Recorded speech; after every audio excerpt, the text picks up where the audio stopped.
क्या कभी आपने सोचा है कि मांस का मूल्य क्या होता है? नहीं ना? तो आज इस सच्ची ऐतिहासिक घटना से आपको पता चलेगा कि मांस का मूल्य क्या होता है। इसलिए इस वीडियो को पूरा जरूर देखना और वीडियो को लाइक करके 5 लाख लाइक्स तक पहुंचा देना। और आपके हिसाब से मांस खाना सही है या नहीं, कमेंट करके जरूर बताना। मगध सम्राट बिंदुसार ने एक बार अपनी सभा में पूछा, देश की खाद्य समस्या को सुलझाने के लिए सबसे सस्ती वस्तु क्या है? मंत्री परिषद और दूसरे सदस्य सोच में पड़ गए। चावल, गेहूं, ज्वार, बाजरा आदि तो बहुत श्रम के बाद मिलते हैं, और वह भी तब जब प्रकृति का प्रकोप ना हो। ऐसी हालत में अन्न तो सस्ता नहीं हो सकता। तब शिकार का शौक पालने वाले एक सामंत ने कहा, राजन, सबसे सस्ता खाद्य पदार्थ मांस है। इसे पाने में मेहनत कम लगती है और पौष्टिक वस्तु खाने को मिल जाती है।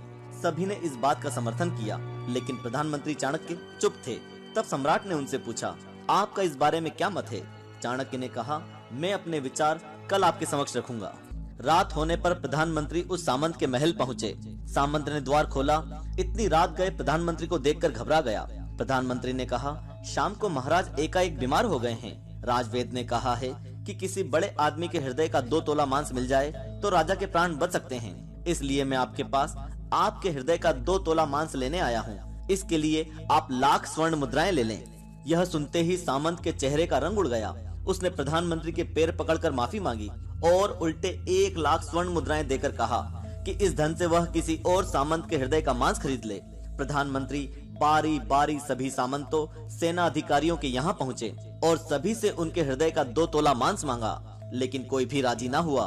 उल्टे सभी ने अपने बचाव के लिए प्रधानमंत्री को 1 लाख, 2 लाख, 5 लाख तक स्वर्ण मुद्राएं दी। इस प्रकार करीब 2 करोड़ स्वर्ण मुद्राओं का संग्रह कर प्रधानमंत्री सवेरा होने से पहले वापस अपने महल पहुंचे और समय पर राजसभा में प्रधानमंत्री ने राजा के समक्ष 2 करोड़ स्वर्ण मुद्राएं रख दी। सम्राट ने पूछा, यह सब क्या है?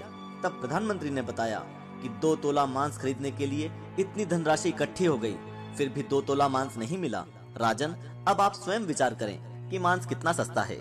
ये जानकर राजन की आंखें फटी की फटी रह गई और उसे उस क्षण में यह समझ आ गया कि मांस का कोई मूल्य नहीं होता, यानी कि मांस अनमोल होता है।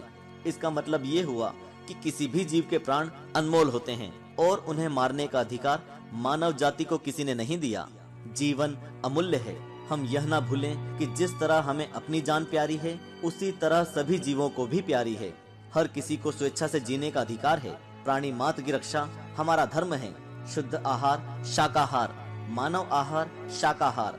बात अच्छी लगी हो तो लाइक करके 5 लाख लाइक्स तक पहुंचाएं।